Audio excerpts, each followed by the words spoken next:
नमस्कार दोस्तों, आपका स्वागत है यूपी मेंटर में। तो हम आज पढ़ेंगे AI, machine learning, deep learning का महारिवीजन UP triple S C UP लेखपाल के लिए, जिसमें हमने 100 महत्वपूर्ण प्रश्न उत्तर लिए हैं। तो चलिए शुरू करते हैं। एआई का परिचय। तो एआई क्या है? आर्टिफिशियल इंटेलिजेंस, मशीनों को इंसानों की तरह सोचने, सीखने और निर्णय लेने की क्षमता बनाना। एआई के जनक किसे कहा जाता है? तो वो है जॉन मैकार्थी। जॉन मैकार्थी ने आर्टिफिशियल इंटेलिजेंस शब्द का प्रयोग कब किया? तो उन्होंने 1956 में किया था। जॉन मैकार्थी ने किस सम्मेलन में एआई शब्द का प्रयोग किया? तो होता डार्ट माउथ सम्मेलन 1956 में। एआई की शुरुआत में एलन ट्यूरिंग ने 1925 में कौन सा प्रसिद्ध रिसर्च पेपर लिखा था? तो उन्होंने लिखा था computing machinery and intelligence. Turing test का मुख्य उद्देश्य क्या था? तो यह जांचना कि क्या मशीन मानव जैसी बुद्धिमत्ता प्रदर्शित कर सकती है। ट्यूरिंग टेस्ट का दूसरा नाम क्या रखा गया? तो रखा गया इमिटेशन गेम। ठीक है, चलिए आगे देखते हैं।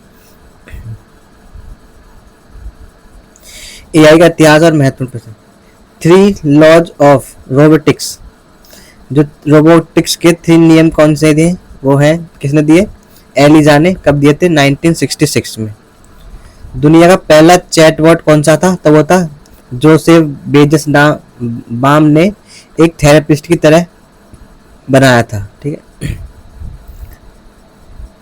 एलिजा चैटबॉट किसने बनाया था? तो जोसेफ बेजन बाम ने। ठीक है, पहला सामान्य उद्देश्य वाला मोबाइल रोबोट कौन सा था? तो वो था सैकी। ठीक है, जो कि 1966 से 72 तक रहा। एआई विंटर क्या है? तो वह दौर जब एआई के विकास और फीडिंग में भारी गिरावट आई, जब कब आई थी? 1974 से 80 और 87 से 93 के बीच में। 1997 में किस सुपर कंप्यूटर ने शतरंज चैंपियन गौरी कास्पारोव को हराया? तो होते डीप ब्लू, आईबीएम का सुपर कंप्यूटर था। व्यावसायिक रूप से सफल पहला घरेलू रोबोटिक्स कौन सा था? क्या था? एक तरह का वैक्यूम क्लीनर था, तो वो था रूम्बा। 2002 में आया था। एआई और चैटबॉट्स। एप्पल ने अपना खुद का वर्चुअल असिस्टेंट सीरी कब लॉन्च किया? तो वो किया था 2011 में। ठीक है, सीरी किसका है? एप्पल का है। एलएलएम का फुल फॉर्म क्या है? तो वो है लार्ज लैंग्वेज मॉडल। 1920 के बाद किस एआई का दौर शुरू हुआ जो नया कंटेंट, फोटो वीडियो बना सकता है? तो वो है जनरेटिव एआई। चैट जीपीटी को किस कंपनी ने 2022 में लॉन्च किया? तो वो थी ओपन एआई। ठीक है, इंपॉर्टेंट सवाल है। 2023-24 में गूगल द्वारा लॉन्च किया गया एआई मॉडल, तो वह है जेमिनी। एंथ्रोपिक कंपनी का प्रसिद्ध एआई मॉडल कौन सा है? तो वह क्लाउड। ठीक है, इंपॉर्टेंट है क्लाउड। बिग डेटा प्रोसेसिंग क्या है? तो इंटरनेट के विस्तार से प्राप्त भारी मात्रा में जानकारी और डेटा निकालना ही बिग डेटा प्रोसेसिंग है। ये क्लाउड इंपॉर्टेंट है, ये वाला क्वेश्चन। एआई के प्रकार क्षमताओं के आधार पर। तो क्षमताओं के आधार पर एआई कितने प्रकार के होते हैं? तो 3 प्रकार के होते हैं। एक होता है नैरो एआई, फिर होता है जनरल एआई, फिर होता है सुपर एआई। तो वर्तमान में हम कौन से एआई पे चल रहे हैं? हम नैरो एआई पे चल रहे हैं वर्तमान में। अगर ये जनरल और सुपर पे पहुंच जाए तो इसकी क्षमता बहुत हो जाएगी, इसकी पावर बहुत हो जाएगी आने वाले टाइम में। नैरो एआई कमजोर एआई क्या होता है? जो किसी एक विशेष कार्य में ही दक्ष होता है, जैसे गूगल सर्च, फेस लॉक आदि। क्या नैरो एआई में स्वयं सोचने की क्षमता होती है? नहीं, ये पहले से फीड किए गए डेटा पर काम करता है। ठीक है, नैरो एआई। जनरल एआई क्या है? तो मशीन जो इंसानों की तरह हर बौद्धिक कार्य कर सके। ये क्या है? अभी काल्पनिक है। ठीक है, अभी ये जनरल एआई जो है अभी आया नहीं है, अभी हम नैरो एआई पे चल रहे हैं। सुपर एआई किसे कहते हैं? तो जब मशीनों की बुद्धि मानव मस्तिष्क से भी आगे निकल जाएगी। ठीक है, तो ये भी अभी नहीं आया, तो अभी वर्तमान में नैरो एआई चल रहा है। कार्य क्षमता के आधार पर एआई कितने प्रकार हैं? तो 4 प्रकार हैं। रिएक्टिव मशीन क्या है? तो जो केवल वर्तमान स्थिति पर प्रतिक्रिया देती है और पुरानी यादें स्टोर नहीं करती, जैसे कि डीप ब्लू। ये रिएक्टिव एआई कहलाती है, रिएक्टिव मशीन। ठीक है, चलिए आगे देखते हैं। क्षमता और मशीन लर्निंग का परिचय। कार्य क्षमता। लिमिटेड मेमोरी एआई क्या है? जिसके पास सीमित पिछला डेटा होता है, जैसे कि सेल्फ ड्राइविंग कार्स। ठीक है, थ्योरी ऑफ माइंड एआई का क्या उद्देश्य है? तो वह मानवीय भावनाओं को समझना। Important question. Self awareness AI क्या है? जो स्वयं के अस्तित्व को समझ सके, भविष्य की तकनीक है, अभी वर्तमान में नहीं, अभी इस पर रिसर्च ही चल रही है। मशीन लर्निंग एमएल क्या है? कंप्यूटर का बिना प्रोग्राम के डेटा से खुद सीखना और खुद को सुधारना ही मशीन लर्निंग है। मशीन लर्निंग के जनक कौन है? इंपॉर्टेंट है क्वेश्चन। आर्थर सैमुअल, ठीक है, 1959 में इन्होंने मशीन लर्निंग की वो की थी खोज। 1943 में पहला न्यूरल नेटवर्क मॉडल किसने पेश किया? तो वो थे वॉरेन मैकुलच और वाल्टर पिटसन, ठीक है, इंपॉर्टेंट क्वेश्चन। 1957 में फ्रैंक रोसेनबल बोल्ट ने किस सफल कंप्यूटर न्यूरल नेटवर्क का आविष्कार किया था? वो था परसेप्ट्रॉन, ठीक है। मशीन लर्निंग को मुख्य रूप से कितने भागों में बांटा जाता है? तो वो 4 भागों में बांटा है। चलिए आगे देखते हैं। सुपरवाइज्ड लर्निंग और क्लासिफिकेशन। सुपरवाइज्ड लर्निंग क्या है? तो निगरानी में सीखना, जहां मशीन को लेबल डेटा सही उत्तर के साथ दिया जाता है, ठीक है, तो ये सुपरवाइज्ड लर्निंग होती है। ईमेल और स्पैम या नॉट स्पैम में पहचानना किसका उदाहरण है? तो ये सुपरवाइज्ड लर्निंग का उदाहरण है। तो ये इंपॉर्टेंट क्वेश्चन है, पीवाईक्यू में पूछा भी गया है ट्रिपल में, ठीक है। सुपरवाइज्ड लर्निंग क्या करती है? लेबल डेटा को यूज करती है, ठीक है, कैसा? लेबल। और अनसुपरवाइज्ड होती है, वो अनलेबल डेटा का यूज करती है। तो सुपरवाइज्ड लर्निंग की 2 मुख्य तकनीक कौन सी है? तो वह क्लासिफिकेशन और रिग्रेशन। फिर देखते हैं क्लासिफिकेशन क्या है। डेटा को अलग अलग श्रेणियों में, जैसे कि हाँ, ना, 0, 1 में बांटना, यही क्लासिफिकेशन है। लॉजिस्टिक रिग्रेशन किस प्रकार का एल्गोरिदम है? तो यह एक क्लासिफिकेशन एल्गोरिदम है, नाम में रिग्रेशन होने के बावजूद, ठीक है। लॉजिकल रिग्रेशन का आउटपुट क्या होता है? तो 0, 1, हाँ या ना, बाइनरी क्लासिफिकेशन होता है इसका आउटपुट। एसवीएम का फुल फॉर्म, तो सपोर्ट वेक्टर मशीन, इसका एसवीएम का फुल फॉर्म में इंपॉर्टेंट है, जो कि एसवीएम में डेटा को अलग करने वाली रेखा को क्या कहते हैं? तो उसे कहते हैं हाइपर प्लेन, ठीक है। आगे देखते हैं और क्वेश्चंस। क्लासिफिकेशन के अन्य प्रकार, रिग्रेशन। तो डिसीजन ट्री कैसे काम करता है? तो पेड़ की तरह जहां नोड एक प्रश्न है और शाखाएं उसका परिणाम होती है, ठीक है। If then else. फिर देखते हैं KNN, के नियर नेवर किस सिद्धांत पर कार्य करता है? तो पड़ोसियों के सिद्धांत पर कार्य करता है। नेवर मान पड़ोसी होता है, पड़ोसियों के सिद्धांत पर समानता के आधार पर कार्य करता है, इंपोर्टेंट क्वेश्चन है। लेजी लर्नर किस एल्गोरिदम को कहा जाता है? तो KNN को कहा जाता है, ठीक है, लेजी लर्नर। यह डेटा आने पर ही गणना करता है, तो इसे लेजी लर्नर कहते हैं। रिग्रेशन क्या है? जब मशीन को किसी निरंतर मान या संख्या की भविष्यवाणी करनी हो, जैसे कि तापमान, कीमत आदि की, तो इसे रिग्रेशन कहते हैं। फिर लीनियर रिग्रेशन का आउटपुट कैसा होता है? एक सीधी रेखा का संबंध होता है इसमें, ठीक है, लीनियर रिग्रेशन। पॉलिनोमियल रिग्रेशन कब प्रयोग होता है? जब डेटा सीधी रेखा में न होकर वक्र के रूप में हो, ठीक है, कर्व्ड। रिज और लासो रिग्रेशन का मुख्य कार्य क्या है? तो मॉडल को ओवरफिटिंग से बचाना, जटिल होने से रोकना, ठीक है। किसका यूज होता है? रिज और लासो का, ठीक है। रिज और लासो रिग्रेशन का मुख्य कार्य है।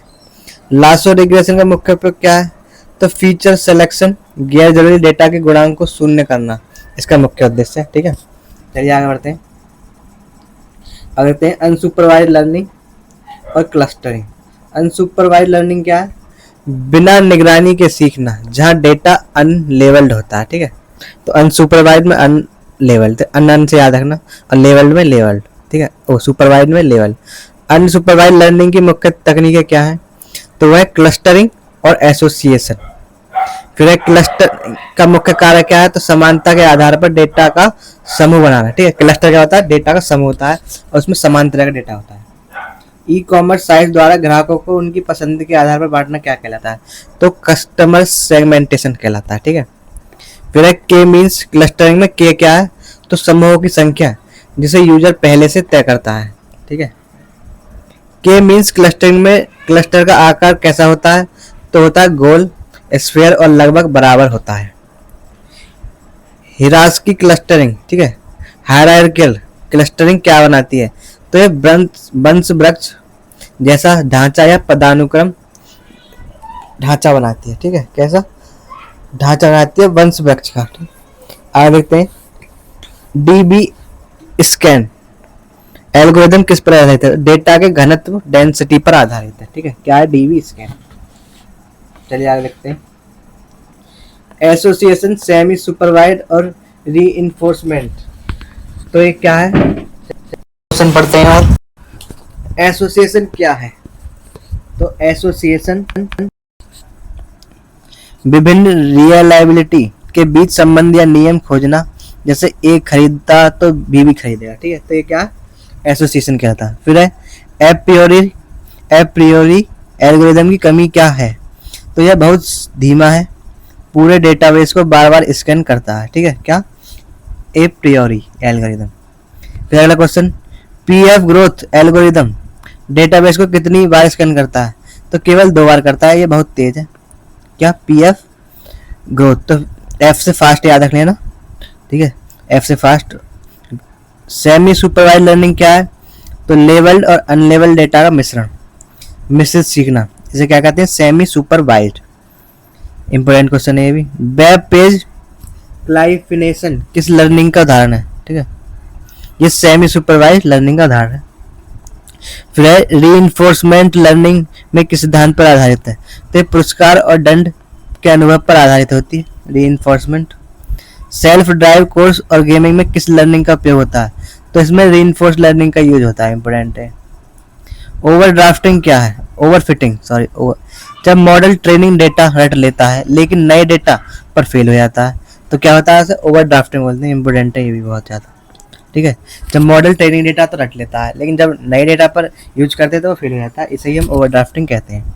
चलिए आगे देखते हैं। डीप लर्निंग का परिचय न्यूरल नेटवर्क। डीप लर्निंग क्या है? मानव मस्तिष्क के न्यूरॉन नेटवर्क की नकल करने वाली तकनीक जो बड़े डेटा को प्रोसेस करती है, तो इसे डीप लर्निंग कहते हैं। डीप लर्निंग के जनक गॉडफादर ऑफ एआई कौन है? तो वो है जेफरी हिंटन। ठीक है, इंपॉर्टेंट क्वेश्चन।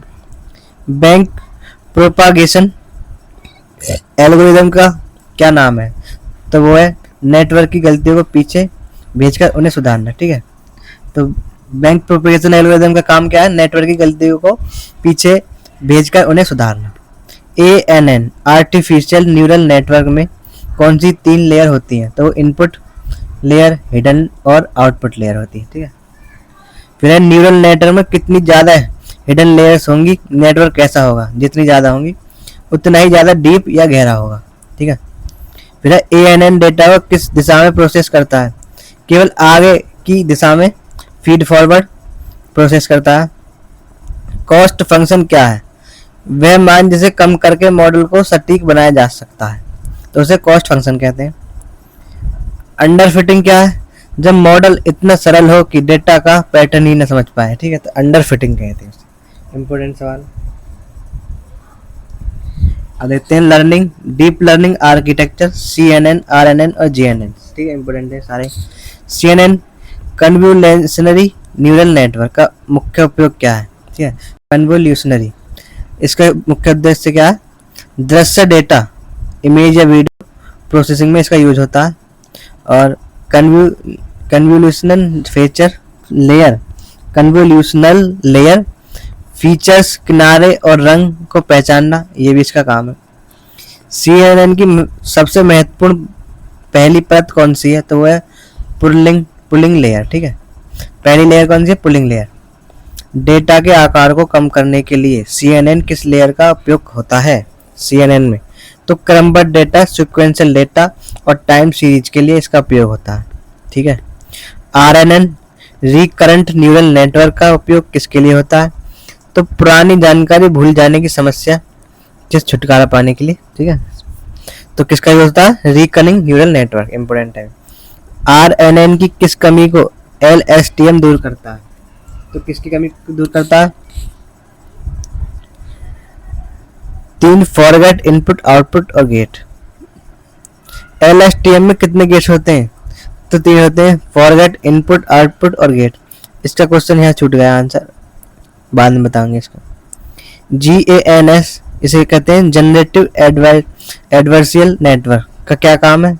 तो नया और मौलिक डेटा, इमेज, म्यूजिक बनाना। ठीक है, GANS गैंस का। ठीक है, चलिए आगे क्वेश्चन देखते हैं। GANS में कौन से 2 नेटवर्क आपस में प्रतिस्पर्धा करते हैं?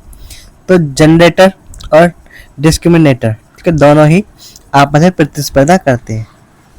चलिए आगे देखते हैं। NLP वेब पेज वर्गीकरण। NLP क्या है? नेचुरल लैंग्वेज प्रोसेसिंग क्या है?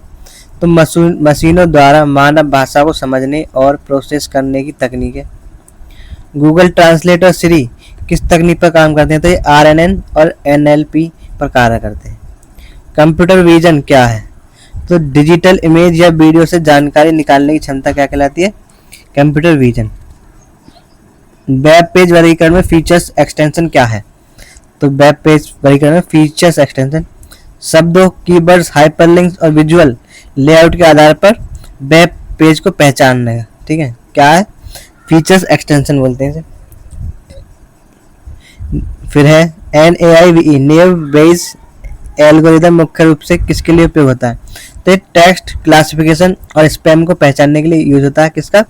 NAIVE बेस का। नेव बेस किस प्रमेय थ्योरम पर आधारित है? तो ये बेस प्रमेय, ठीक है, बेस प्रमेय थ्योरम संभावना के सिद्धांत पर आधारित है। फिर नेव्स वेव्स में जीरो फ्रीक्वेंसी प्रॉब्लम को कैसे हल किया जाता है?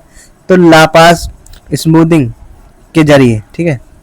फिर लापास स्मूथिंग में क्या किया जाता है? तो गणना में शून्य संभावना को खत्म करने के लिए एक जोड़ दिया जाता है, ठीक है। तो क्या कहते हैं उसे? लाप्लास स्मूथिंग कहते हैं। आगे क्वेश्चन देखते हैं। AI के उपयोग और चुनौतियां। कृषि में AI का उपयोग कैसे हो रहा है? तो मृदा विश्लेषण, फसल की बीमारियां पहचानना और सटीक खेती में इसका उपयोग हो रहा है, ठीक है। फिर डीप फेक क्या है? तो GANs का उपयोग करके बनाए गए नकली वीडियो या फोटो क्या कहलाते हैं? डीप फेक कहलाते हैं। चिकित्सा क्षेत्र में AI कैसे मदद कर रहा है? तो रोगों को सटीक निदान और रोबोटिक सर्जरी आदि में मदद कर रहा है। ई-कॉमर्स में रिकमेंडेशन इंजन कैसे काम करता है? ठीक है, तो एसोसिएशन बाइंडिंग के आधार पर ग्राहकों को उत्पाद सुझाकर ई-कॉमर्स रिकमेंडेशन इंजन काम करता है, ठीक है। ये रिकमेंड होते हैं हमें जो प्रोडक्ट, उसी का उदाहरण है। अगला क्वेश्चन, हेलुसिनेशन AI में क्या होता है? तो जब AI आत्मविश्वास के साथ गलत जानकारी प्रदान करता है तो हेलुसिनेशन कहते हैं। एल्गोरिदम का क्या अर्थ है? तो निर्देशों का एक समूह जिसका पालन AI निर्णय लेने के लिए करता है, ठीक है, इसे एल्गोरिदम कहते हैं। AI के विकास से जुड़ी सबसे बड़ी तकनीक चुनौती क्या है? तो वह डेटा प्राइवेसी खतरा, पूर्वाग्रह और डीप फेक्स। गवर्नेंस में AI का क्या रोल है? तो सरकारी योजनाओं के लाभार्थियों की सटीक पहचान और डेटा प्रबंधन के लिए हम गवर्नेंस में AI का यूज कर रहे हैं फिलहाल में। तो हमारे यहाँ पे 100 क्वेश्चन हो जाते हैं। तो वीडियो पसंद आई हो तो लाइक जरूर करना और चैनल को सब्सक्राइब करना नहीं भूलना यूपी मेंटर को। इसी तरह के और वीडियोज आते रहेंगे। तो बहुत बहुत धन्यवाद आपका, और लाइक करें, कमेंट करें और चैनल को जरूर सब्सक्राइब करें।